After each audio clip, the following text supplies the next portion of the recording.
Boa noite, meus irmãos, boa noite, minhas irmãs, que Deus te abençoe poderosamente. Nós vamos iniciar agora o nosso estudo de número 31 e nessa noite nós vamos estudar o Salmo de número 33. Então pega a sua Bíblia, abra aí no Salmo de número 33, nós vamos meditar e ver o que o Senhor tem para falar aos nossos corações nessa noite. Deixa eu só te dar um recado. Esse estudo de agora que você está vendo, ele está acontecendo quase que simultâneo com os irmãos que estão estudando o Salmo 33 também, só que presencialmente lá na nossa congregação, no bairro Porto Seguro, tá bom? Então, eu estou gravando esse estudo para que ninguém seja prejudicado, né? Tanto os irmãos que querem comparecer no estudo presencial, que querem estar no templo, e também para os irmãos que preferem ficar em casa e querem participar do estudo e ainda querem estudar o Salmo de número 33, tá bom? Então, tudo que os irmãos lá no templo estão vendo, vocês também estarão, tá bom? Então, Salmo de número 33, diz assim a palavra do Senhor: Exultai, ó justos, no Senhor. Aos retos fica bem louvá-lo. Celebrai o Senhor com harpa. Louvai-o com cânticos no saltério de 10 cordas. Entoai-lhe novo cântico. Tangei com arte e com júbilo. Porque a palavra do Senhor é reta e todo o seu proceder é fiel. Ele ama a justiça e o direito. E a terra está cheia da bondade do Senhor. Os céus por sua palavra se fizeram, e pelo sopro de sua boca o exército deles. Ele ajunta em montão as águas do mar, e em reservatório encerra as grandes vagas. Tema ao Senhor toda a terra. Temam-no todos os habitantes do mundo, pois ele falou e tudo se fez. Ele ordenou e tudo passou a existir. O Senhor frustra os desígnios das nações e anula os intentos dos povos. O conselho do Senhor dura para sempre, os desígnios do seu coração por todas as gerações. Feliz a nação cujo Deus é o Senhor, e o povo que ele escolheu para a sua herança. O Senhor olha dos céus, vê todos os filhos dos homens do lugar de sua morada. Observa todos os moradores da terra, ele que forma o coração de todos eles, que contempla todas as suas obras. Não há rei que se salve com o poder dos seus exércitos, nem por sua muita força se livra o valente. O cavalo não garante vitória, a despeito de sua grande força. A ninguém pode livrar. Eis que os olhos do Senhor estão sobre os que o temem, sobre os que esperam na sua misericórdia, para livrar-lhes a alma da morte, e no tempo da fome conservar-lhes a vida. Nossa alma espera no Senhor, nosso auxílio e escudo. Nele o nosso coração se alegra, pois confiamos no seu santo nome. Seja sobre nós, Senhor, a tua misericórdia, como de ti esperamos. Meus queridos, que texto maravilhoso, né? Antes de mais nada, feche seus olhos. Tenha uma palavra de oração comigo nessa noite. Meu Pai, o nosso pedido nessa noite, Senhor, é que o Senhor possa falar aos nossos corações. Que nós sejamos instruídos pela Tua Palavra, porque ela é viva e eficaz, Deus. A Tua Palavra, ela é como uma faca de 2 gumes. E que nós sejamos instruídos por ela, Senhor. Abre os nossos olhos, abre o nosso coração. Nos dá um entendimento correto. Nos abençoe, ó Deus. E, por favor, Senhor, por favor, que nós saiamos edificados pela palavra do Senhor. Oramos a Ti em nome de Jesus. Amém. Meus queridos irmãos, vamos lá para a nossa questão introdutória, né? Como é de costume fazer em todos os estudos, eu faço em todos os estudos, a gente sempre começa com uma questão introdutória. E a pergunta que eu faço para você hoje é: a adoração a Deus, ela é um privilégio nosso ou é um dever? Guarda essa perguntinha que daqui a pouquinho nós vamos voltar nela, tá bom? Vamos lá, meus queridos, algumas informações introdutórias. A autoria desse salmo é uma autoria desconhecida. Nós não sabemos quem é o autor do salmo de número 33. Tá? A data desse salmo também ela é desconhecida. Nós não sabemos em que época ela foi escrita. O tema central desse salmo é sobre louvor a Deus, adoração ao nome do Senhor. Nós não temos também a questão da execução, como que esse salmo deveria ser executado, se ele deveria ser cantado, se ele deveria ter acompanhamentos musicais. E nós sabemos que é um salmo de louvor, tá? É um dos primeiros salmos de louvor que nós estamos estudando até então. Tá bom? Esse, meus irmãos, é o primeiro de uma série de salmos que nós chamamos de salmos órfãos. Tá? Eles são popularmente conhecidos como salmos órfãos, são salmos que não têm autoria, nós não temos nenhuma informação, nenhuma pista de quem é o autor deste salmo. Porém, alguns estudiosos atribuem o Salmo 33 a uma espécie de continuação do Salmo 32, o que faz um certo sentido, porque o 32, o finalzinho do Salmo 32, ele termina com Davi chamando os retos de coração a exultarem a Deus. E ele inicia o 33 da mesma forma. No Salmo 33, ele chama os justos aos retos para exultarem ao Senhor. Então, isso é interessante. É possível que o Salmo 33 seja uma continuação do 32? Sim, é possível, porém nós não temos como afirmar com toda a convicção. Tá? Então, na dúvida, não ultrapasse. Então, nós vamos ficar com o Salmo 33 sendo um salmo órfão, um salmo desconhecido. Tá bom? Como eu disse para vocês, meus irmãos, o tema central desse salmo é o louvor a Deus. E desde cara eu já vou te dar a resposta da nossa questão introdutória. A adoração a Deus, ela é um privilégio ou ela é um dever nosso? Meus irmãos, é as duas coisas. Para nós ela é um privilégio porque não foram todos chamados, muitos foram chamados, é importante a gente fazer essa distinção.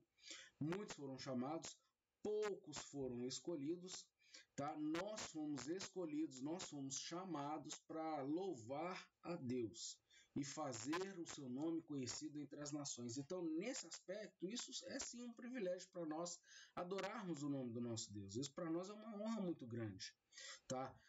Mas é também um dever.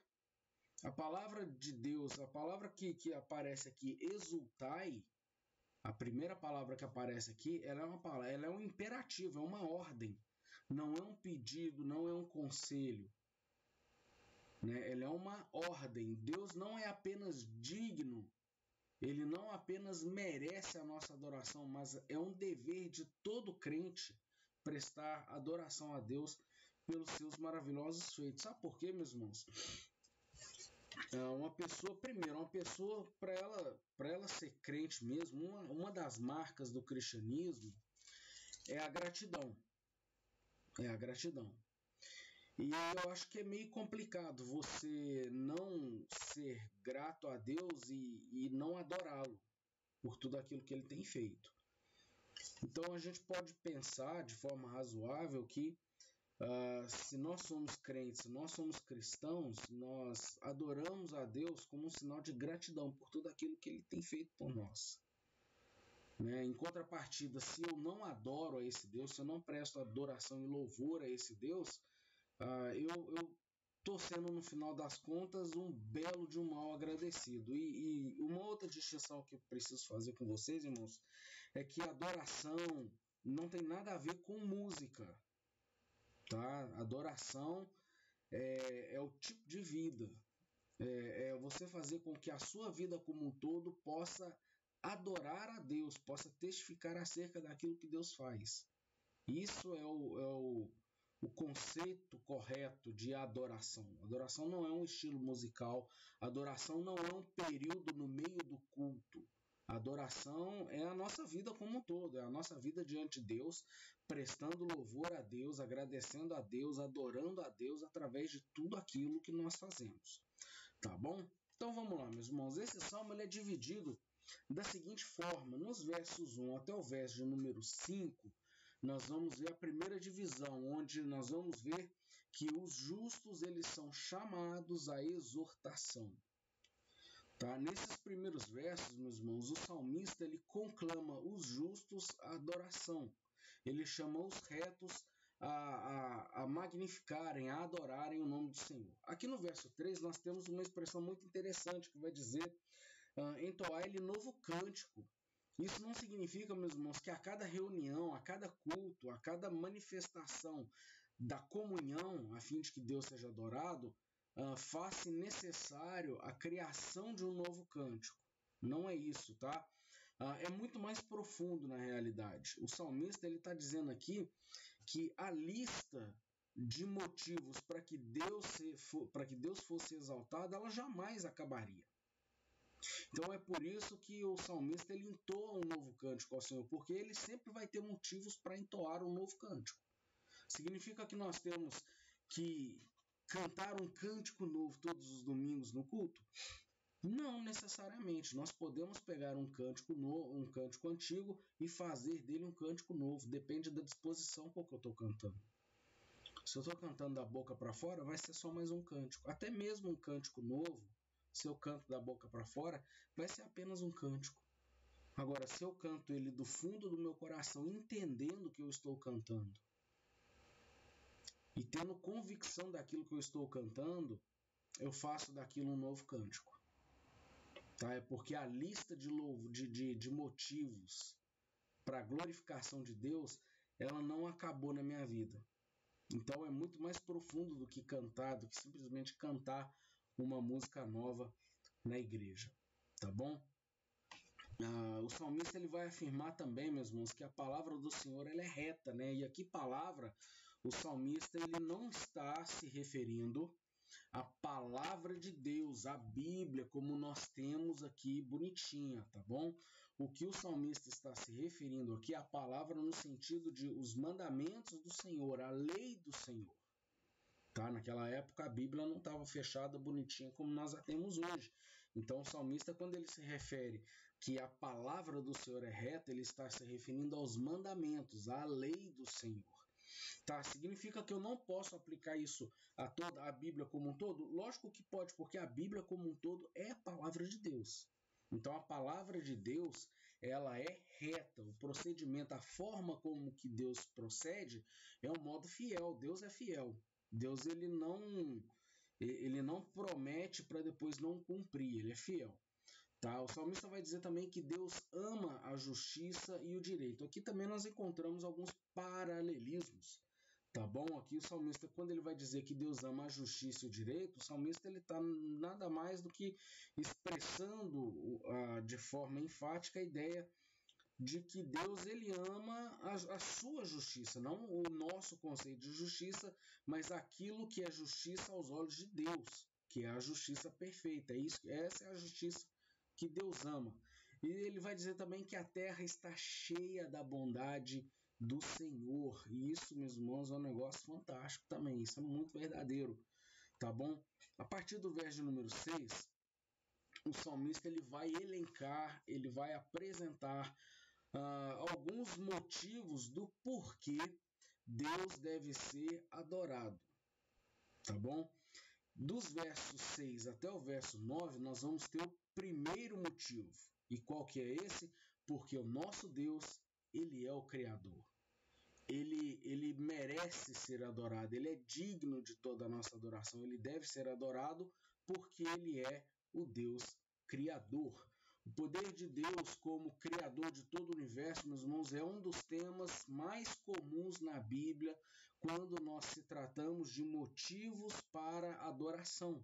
Aquele que nos fez a sua imagem e semelhança, ele é digno da nossa obediência, ele é digno do nosso louvor.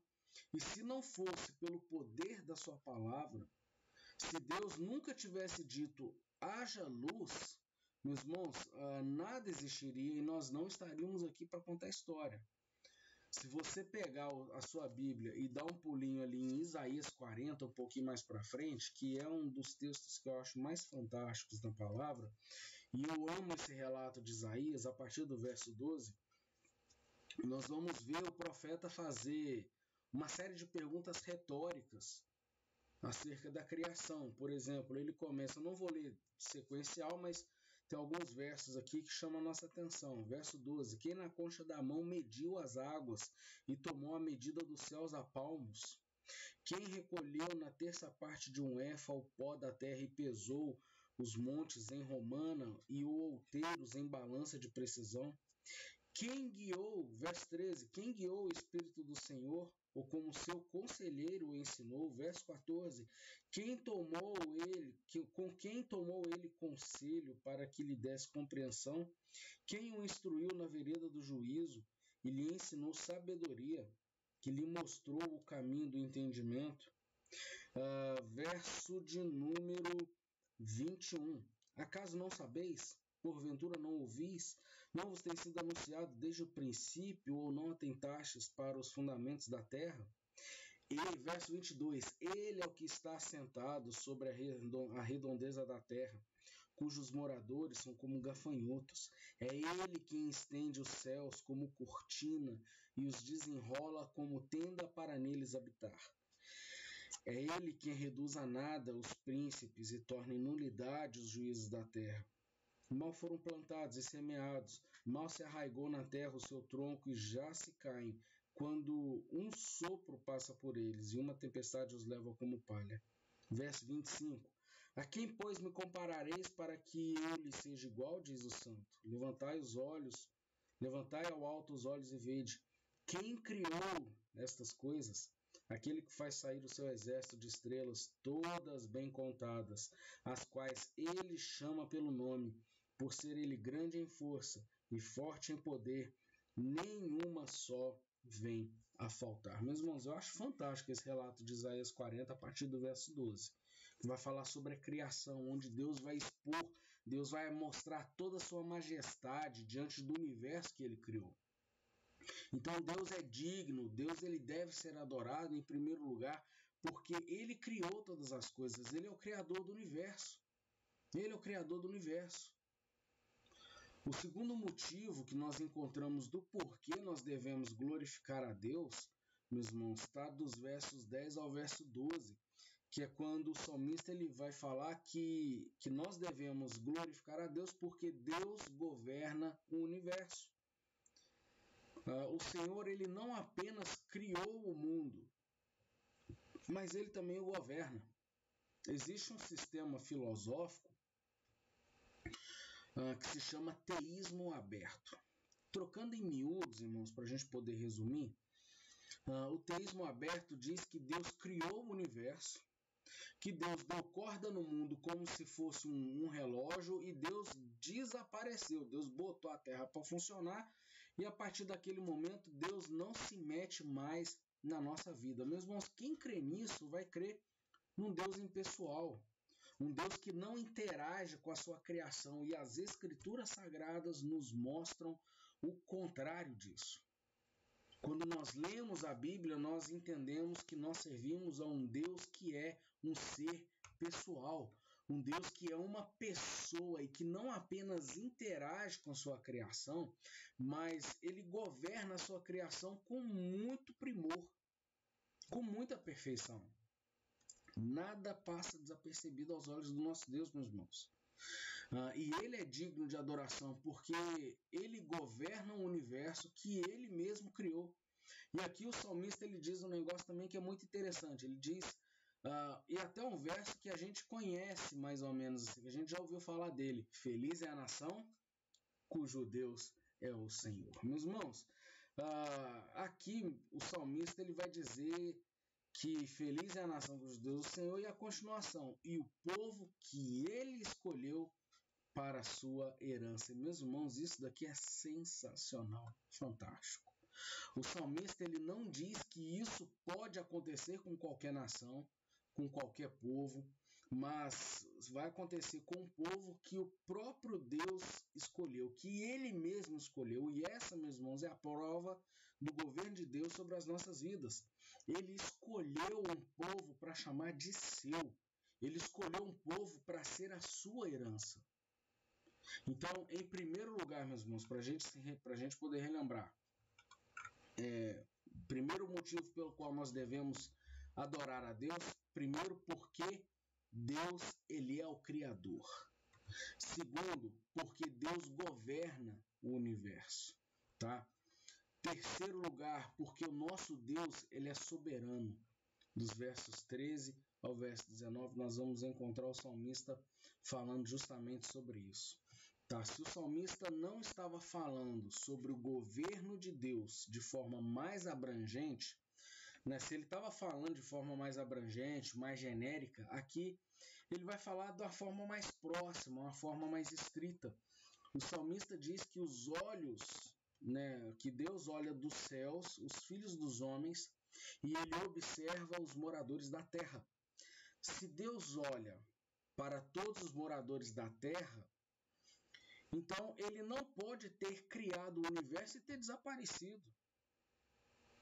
Essa hipótese ela não existe, meus irmãos. Ele continua sendo o rei soberano de toda a terra, o governador soberano. Ele continua cuidando de absolutamente tudo. E aqui, meus irmãos, o salmista fala que Deus olha para o coração do sujeito, ele olha para o coração do homem, para o íntimo do homem, e que o homem ele deve confiar na soberania de Deus, porque não existe rei, não existe exército, não existe cavalo que se compare ao poder de Deus.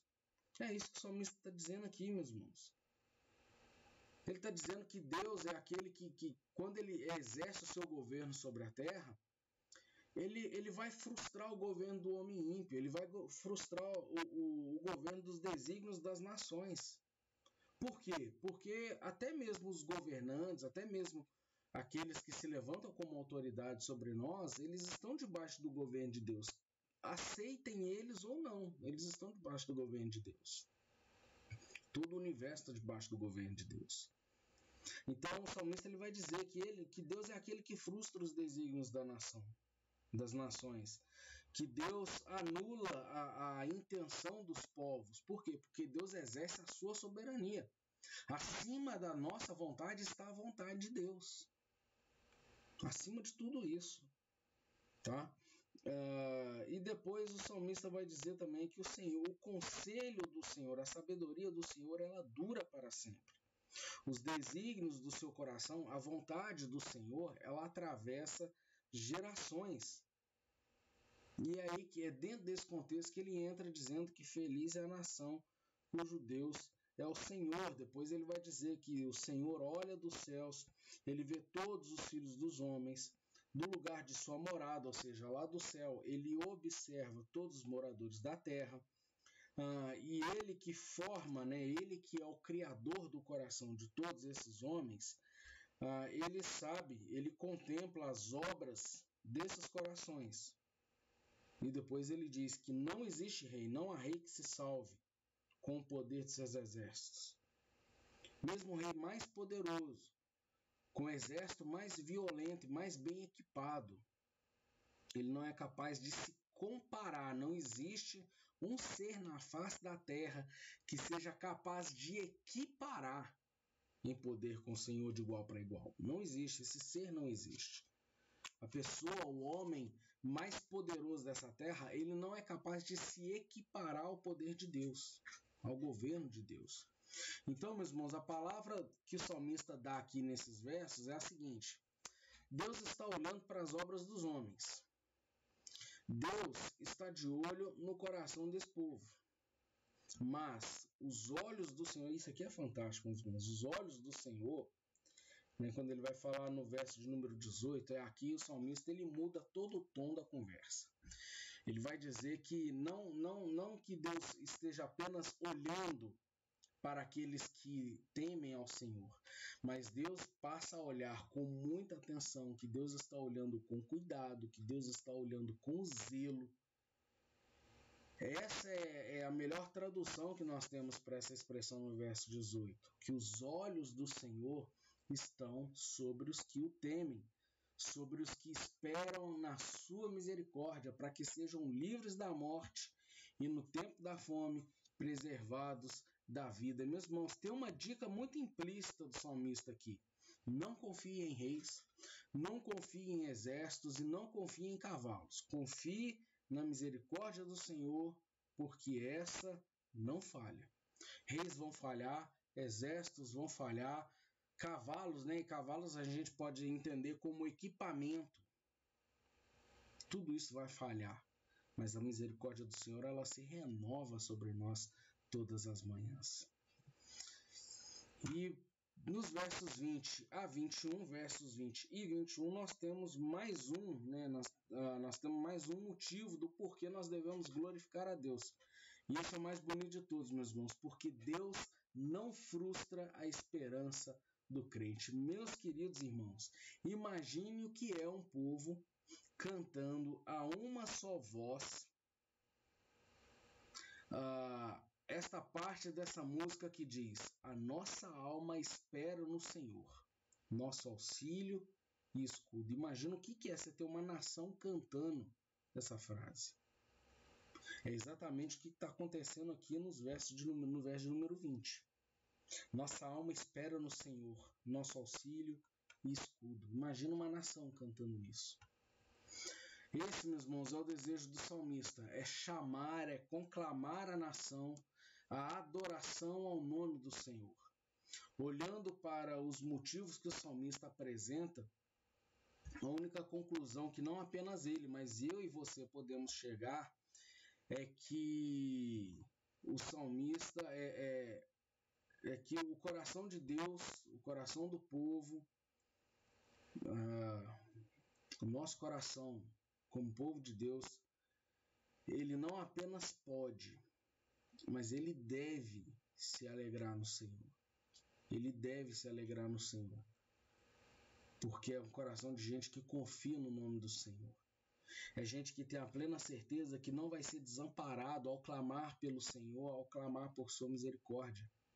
E é por isso que o nosso coração tem que estar exultante nas obras do Senhor. E por fim, o salmista ele pede a um Deus misericordioso, na certeza que esse Deus jamais frustrará o seu povo que espera misericórdia. O salmista ele clama por misericórdia sabendo que o que espera ele lá na frente é a misericórdia de Deus. Ele não tem dúvida de que Deus é um Deus misericordioso. Quem dera essa fosse a certeza do nosso coração manhã após manhã, fim de tarde após fim de tarde, de que nós esperamos em Deus, porque Ele é misericordioso e a sua misericórdia não falha. Meus irmãos, quais são as lições que nós podemos aprender desse estudo? Quais as lições que nós podemos tirar desse salmo para as nossas vidas? E meus irmãos, eu só consigo tirar uma única lição. Só uma. Deus, somente Deus é digno de nosso louvor, da nossa adoração.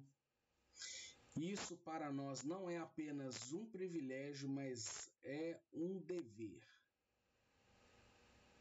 É um dever.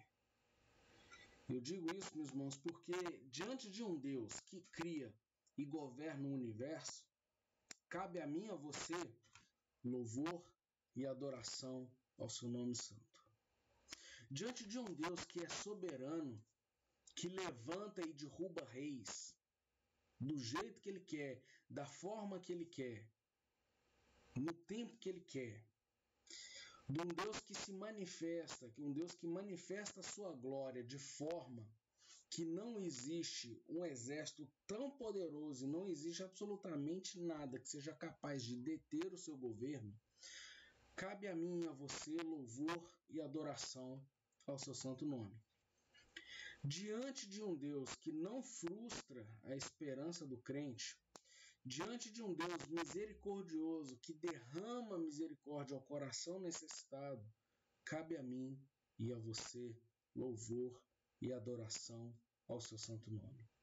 Nós assim fazemos porque para nós não é apenas uma honra, não é apenas um privilégio, para nós é um dever. Prestar ao nosso Deus o nosso louvor e a nossa adoração é um dever muito grande, é uma honra muito grande. É um negócio fantástico, meus irmãos, é algo pelo qual nós fomos criados. E todas as vezes que nós não fazemos isso, nós estamos em desarmonia dos propósitos pelos quais Deus nos criou. Deus nos criou para a sua glória. Deus nos criou para que seu nome seja adorado. E, meus irmãos, ainda que Deus resolvesse não fazer mais nada por nós, ainda assim, todas as vidas não seriam necessárias para agradecer tamanha misericórdia que um dia nos alcançou, tamanha bondade que um dia nos impactou. Ainda que nós vivêssemos 1000 vidas, meus irmãos, ainda que nós vivêssemos uma eternidade, ainda seria insuficiente para poder manifestar gratidão a esse Deus. Tem um hino antigo, eu acho que a IPB nem canta esse hino. Esse hino chama Meu Tributo. E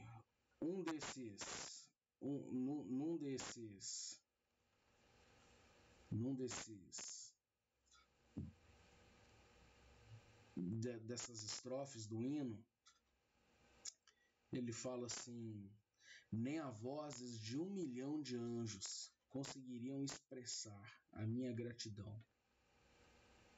Tudo que eu sou e tudo que eu tenho, eu devo a ti, Senhor. E depois ele vai cantar: a Deus seja a glória, a Deus seja a glória, a Deus seja a glória. E de fato, meus irmãos, a Deus seja a glória por tudo que ele fez, por tudo que ele está fazendo, por tudo que ele certamente continuará fazendo, porque o nosso Deus, ele é um Deus fiel. Vamos orar? E depois se aguenta só mais um minutinho que eu preciso te dar uns recados, tá bom? Senhor, o Senhor é fiel e nós adoramos o Senhor na beleza da tua santidade. O Senhor é um Deus bom. E nós pedimos a ti nesse momento, Pai, que nosso coração possa ser encharcado de gratidão pelas suas maravilhosas obras. Que nós possamos entender, ó Deus, que o Senhor é o Criador de todo o universo e por isso nós devemos exaltar o teu nome. Que o Senhor é o governador de todo o universo e por isso que nós devemos exaltar o teu nome. E que o Senhor, ó Deus, é aquele poderoso. O Senhor é o Rei de toda a terra. O Senhor não frustra a esperança do crente. E por isso que nós devemos adorar o teu nome, Senhor. Recebe a nosso louvor, receba a nossa adoração nessa noite, ó Pai. Receba, Senhor, a nossa gratidão por tamanho favor que o Senhor tem feito a nós, ó Deus. Nós não somos merecedores, nós somos indignos, mas o Senhor é bom. Continue a nos abençoar, nos abençoe nesse restinho de noite e que as nossas vidas estejam constantemente na presença do Senhor, agradecendo a Ti pela maravilhosa obra do Teu Espírito Santo em nós.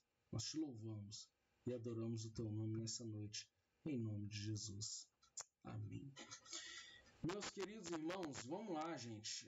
Culto infantil amanhã, 8 horas da noite, nós temos culto infantil, tá? Para as crianças do Porto Seguro. Amanhã a Clau vai postar o link aí. E como eu tenho dito, se você não tem criança pequena, encaminha o link, pede para participar. Tem sido uma bênção, isso nos ajuda muito. Tá bom? No domingo pela manhã, às 9 da manhã, nós temos o Ao Redor da Mesa. E nós estamos falando sobre educação cristã nesse mês de setembro. Nesse domingo, nós vamos falar sobre o papel da família na criação, na educação, o papel da família na educação. Tá bom? Vai ser domingo às 9 horas da manhã. Às 10h15 nós temos EBD infantil também. O link vai estar disponível no grupo assim que ele for gerado. Mas vai ser domingo às 10h15 da manhã no canal da EBD infantil. E se você não é inscrito, se inscreva lá. E no domingo às 19h30, se Deus assim nos permitir, nós temos culto presencial na nossa igreja. Tá bom? Que Deus te abençoe. Que você tenha um excelente restinho de noite. Que Deus possa falar poderosamente ao seu coração. Um forte abraço e até a próxima, se assim Ele nos permitir.